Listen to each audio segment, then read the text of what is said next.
ఐపీఎల్లో చివరి దశకు వచ్చేసింది. ప్లే ఆఫ్స్కి ముందు 3 మ్యాచ్లు మాత్రమే మిగిలి ఉన్నాయి. ఈరోజు రేపు 23rd అంటే ఈరోజు 24th రేపు 4 టీంలు ఒకటే ప్లేస్, ఆ ఒకటే ప్లేస్ 4th ప్లేస్ కోసం మరి ఫైట్ చేయాలి. ఇక్కడ ఏంటంటే ఈ ముగ్గురు అంటే 4 జట్లు RR, Punjab, DC, Kolkata. RR 14 పాయింట్లతో, పంజాబ్ 13 పాయింట్లతో, డీసీ 12 పాయింట్లతో, కోల్కతా 13 పాయింట్లతో ఉంది. సో ముఖ్యంగా ముంబై, ఎల్ఎస్జీ ఈ రెండు కూడా టోర్నీ బయటకు వెళ్ళిపోయాయి. ఇప్పుడు ఓన్లీ మాట్లాడుకోవాల్సింది ఈ 4 టీంల గురించే. ముఖ్యంగా ఎవరి బలాబలాలు ఎలా ఉన్నాయి, ఎవరు గెలిస్తే ఎవరు ముందుకు వెళ్తారు, ఎవరు గెలవాలంటే ఏం చేయాలి. సో ముఖ్యంగా ఆర్ఆర్ గురించి చూసుకుందాం.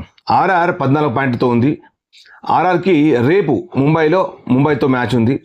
ఆ మ్యాచ్ గెలిస్తే కనుక మిగతా జట్లతో, మిగతా విజయాలతో, అపజయాలతో ఏమాత్రం సంబంధం లేదు.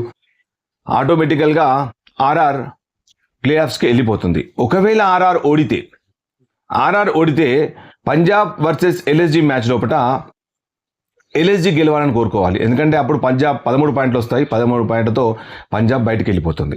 సో అప్పుడు next match DC versus Kolkata. So DC versus Kolkata లోపల డీసీ గెలవాలని కోరుకోవాలి. ఎందుకంటే కోల్కతా గెలిస్తే 15 పాయింట్తో ముందుకు వెళ్తుంది. అదే డీసీ గెలిస్తే 14 పాయింట్తో ఉంటుంది.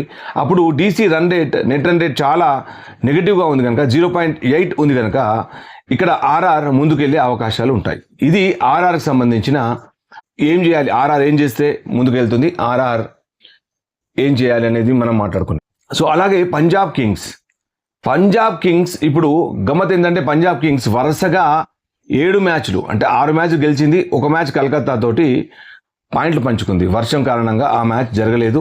ఆ మ్యాచ్ రద్దయిన కారణంగా చెరొక పాయింట్ వచ్చేసింది. సో వరుసగా 6 మ్యాచ్లు ఓడిపోయింది. అసలు పంజాబ్ గురించి ఈ విధంగా ఎవరు కూడా అనుకోలేదు. బట్ పంజాబ్ చాలా కీలకంగా మారింది. ఇలా కావడానికి అంటే ఇప్పుడు ఈ చివరి అంటే 4th ప్లేస్ కోసం ఇలా ఫైట్ జరగడానికి అంటే ఇంత రసవత్తరంగా మారడానికి కారణం ఒక రకంగా చూస్తే పంజాబ్. ఎందుకంటే పంజాబ్ కనుక వరుసగా గెలిచుంటే 1-2 మ్యాచ్ గెలిచుంటే ఇదంతా ఇప్పుడు ఈ లాస్ట్ మ్యాచ్ల మీద ఆ ప్రభావం పడకపోయేది. చాలా ఈజీగా పంజాబ్ ముందుకెళ్ళిపోయేది. అందరూ కూడా పంజాబ్ ఇప్పటికీ కూడా పంజాబ్ రేస్లో ఉందంటే దానికి కారణం ఏంటంటే పంజాబ్ వరుసగా మొదటగా మ్యాచ్ గెలవడమే. పంజాబ్ ఇప్పుడు 13 పాయింట్లతో అంటే మొదట గెలిచిన ఆ పాయింట్లతోనే పంజాబ్ ఇక్కడ ముందుకు వెళ్తుంది. అంతేగాని పంజాబ్ కొత్తగా గెలిచింది ఏం లేదు. ఒక్క మ్యాచ్ గెలిచినా కానీ పంజాబ్ ఆటోమేటికల్గా ముందుకు వెళ్ళిపోయేదే. కానీ పంజాబ్ ఆ విధంగా చేయలేదు.